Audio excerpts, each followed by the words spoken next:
آپ صلی اللہ علیہ وسلم نے ارشاد فرمایا کہ جبریل یہ کون بندہ ہے؟ یہ اتنی تعجب سے فرمایا تو آپ بتائیں کہ کیسا ہوگا وہ آدمی. آپ سوچیں کتنا یونیک ہوگا، کتنا انمول قسم کا انسان ہوگا جس کا ایک دم اٹریکشن ہے نبی پاک اس واقعے کے اندر. اور آپ نے پوچھا یہ بندہ کون ہے؟ بندہ کیا تھا؟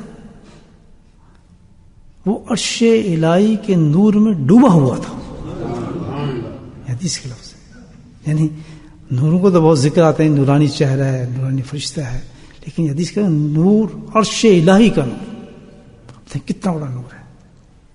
عرش الہی کے نور میں وہ بندہ ڈوبا ہوا تھا. یہ نہیں کہ نور نور لگ رہا تھا یا ایسا کچھ تھا، ڈوبا ہوا تھا. اتنا اٹریکشن. کیا آپ سے توجہ اس طرف ہوگی دیکھیں یہ بندہ کون ہے بھائی؟ ہے کیا چیز؟ ابھی تک تو میں نے سفر میں ایسا نظارہ دیکھے نہیں کہ اتنا حسین، اتنا خوبصورت، اتنا زبردست نور کے اندر ڈوبا ہے آدمی. اللہ کے نبی فرماتا ہے کون؟ کیا صفت ہے اس کی؟ 3 صفات ہیں اس کی. یہ بندہ ہے. آپ کی مخلوق میں یہ بندہ ہوگا، آپ کی امت میں ایسا بندہ ہو.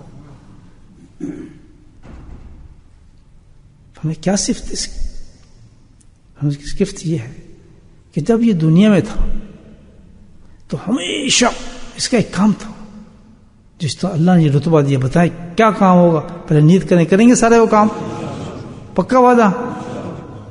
اتنے بڑا رتبہ ملتا ہے اس کام سے. دیکھ رہے ہیں کس کا دنیا میں کا کام تھا جو یہ کرتا تھا، جس کو اللہ نے اتنا بڑا رتبہ دیا ہے کہ امام الانبیاء رک گئے اور تعجب کیا کہ کس کا انسان جو اتنا نور میں ڈوبا اس وقت. اب اندازہ لگائیں کہاں ہماری یہ حالت کہ ایک طرف جہنم انتظار کر رہی ہو ہمارے اعمال کی وجہ سے، ہماری غلطی کی وجہ سے، ہماری کرتوتوں کی وجہ سے، اور کہاں ایسے ایسے اعمال کہ الحمدللہ نہ صرف جنت بلکہ جنت میں ایک انمول قسم کی شخصیت بن جائے انسان. کیسی یہ دنیا ہمارے سامنے موجود ہے دوستوں، سوچنے والی بات ہے. دونوں چوائس اللہ پاک نے ہمیں دیے ہوئے، دونوں حالتیں ہمارے پاس ہیں. اور چند دنوں کی بات ہے جب کتاب بند ہو جائے گی ہماری، اللہ سبحانہ و تعالیٰ چوائس ہم سے کھینچ لیں گے. ختم، سٹوری ختم ہو جائے. 1 سیکنڈ سٹوری ختم ہو جاتی ہے. جی اسپتال چلا گیا، جی ڈاکٹر کہہ رہے ہیں دیکھیں کوشش کریں گے، جی اعلان ہو جی بس کچھ کی جاری ہے، جی وہ انجیکشن لگایا جا رہا ہے، جی اب اس کو فلاں کرتے جا رہے ہیں. ابھی کنسلٹنٹ آ رہے ہیں، جی مشورہ کر رہے ہیں سارے ڈاکٹر. تھوڑی دیر جی ڈاکٹروں نے جواب دے دیا. تھوڑی دیر کے بعد دیکھا تو ڈبہ تیار ہونا شروع ہو جاتا ہے. یہ ہماری سٹوری ہے، اینڈ آف دا سٹوری. اور دوسری طرف اس وقت ہمارے پاس زندگی ہے الحمدللہ، ہمارے میں شعور ہے، ہمارے میں اللہ تعالیٰ نے پوری طاقت دی ہے، ہمارے میں سمجھ دی ہے. ہم جو چاہیں اس وقت کر سکتے ہیں. بڑی سے بڑی بدی بیماری، کتنی بڑی برائی بھی الحمدللہ مومن کے آگے کچھ نہیں. جب وہ قدم اٹھا لیتا ہے میں نے نہیں کرنا، اللہ کی مدد آتی ہے، وہ کبھی کر ہی نہیں سکتا وہ گندی چیز. کوئی بھی مشکل نہیں ہے کسی گناہ کو بھی ترک کرنا. یاد رکھنا لا یکلف اللہ نفس الا وسعها، قرآن کہتا ہے اللہ نے کوئی ایسی مشکل انسان نے بھی نہیں ڈالی کہ تو یہ نہیں کر سکتی ہوں. کہ اللہ تعالیٰ سبحان اللہ تو صرف یہ چاہتا ہے کہ بندہ جو ہے ایک ذرا تھوڑی سی نیت کر کے بس آگے ہو جائے تو باقی میرا کام ہے. سبحان اللہ ہم نہیں کر سکتے، اس میں کوئی شک نہیں. لا حول ولا باللہ.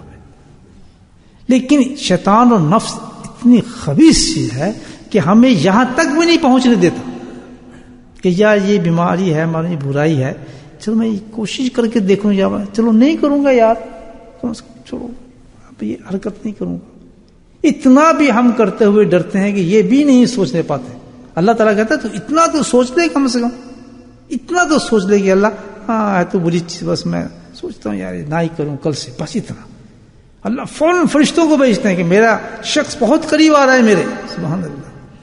اس کو احساس ہو گیا اس بات کا، یہاں تک میں نے لانا تھا، اس کو اختیار دیا تھا، یہ بھی چاہتا تو میں اس کو یہ سوچ بھی اس کو، لیکن یہاں تک اختیار دیا تھا کہ تو یہاں تک کا، باقی میرا کام ہے، میری رحمت اس کے پیچھے انشاءاللہ میں وسائل اور اسباب پیدا کروں گا، اس کے لیے ایسی چیزیں پیدا کروں گا کہ اس کو آخر مرتے دم تک اس کو اس گناہ سے ہٹا لوں گا.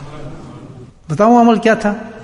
میں کیا بتاؤں گا، خود جبریل السلام بتا رہے ہیں نبی پاک کو کہ آپ کا امتی ہے ایسے ہی ہو جائے گا، سارا ایسے ہوگا آپ کا امتی، جس کی شکلیں بگڑی ہیں نا یہاں الٹی سیدھی ہوئی ہیں اور بہت کوشش کرتے ہیں خوبصورت لگ جائیں، وہ عمل کریں فرشتے رشک کریں گے اس انسان پر. کیا عمل تھا، یہ کیا کرتا تھا شخص؟ کہتے جب دنیا میں تھا تو دنیا میں اس کا ایک کام تھا. جو کیا کام تھا؟ فرمایا ہمیشہ ہمیشہ یہ اللہ کا ذکر کرتا تھا. پھر بولیں سبحان اللہ، پھر بولیں سبحان اللہ. کتنا مشکل ہے اس لفظ دیکھیں کتنے پیارے. ہمیشہ یہ بندہ کیا کرتا تھا؟ اللہ کا ذکر کرتا تھا. صحیح حدیث بتا رہا ہوں آپ پر. تو میرے بھائیوں ہمیشہ سے کیا مراد ہے؟ الحمدللہ ہمیشہ سے مفسرین نے 2 چیزیں 3 چیزیں مراد. ہمیشہ سے یہ کہ بھئی استقامت تھی اس کو ذکر کرنے کی. اس نے معمول بنایا کہ میں صبح اور شام بیٹھ کے تھوڑی دیر اللہ کا ذکر کروں گا. کسی اللہ والے کے پاس کیا، اس نے ترتیب بتا دی، بھئی تم ایسے ذکر کرو، خود نہیں بھاگا ادھر کر لوں فلاں تسبیح کر لوں. ایسے آدمی ہمیشہ چھوڑ جاتے ہیں راستہ. جب تک پیچھے کوئی دھکا لگانے والا ہو نا تو سٹارٹ نہیں رہتا آدمی. اس لیے اللہ کے پاس جانا پڑتا ہے. وہ جہاں کمزور ہوتا ہے پیچھے تھک پڑتا ہے اور پھر سٹارٹ ہو جائے گا، کیونکہ نفس شیطان ہے نا. اس لیے پیچھے کسی کا دھکا لگانا پڑتا ہے اور پھر وہ ذکر بھی ایسا بتاتا ہے کہ وہ ہمیشہ رہتا ہے. بولے سبحان اللہ، ٹوٹتا نہیں. اس لیے اللہ والوں کے پاس جاتے ہیں. اور کس لیے جاتے ہیں؟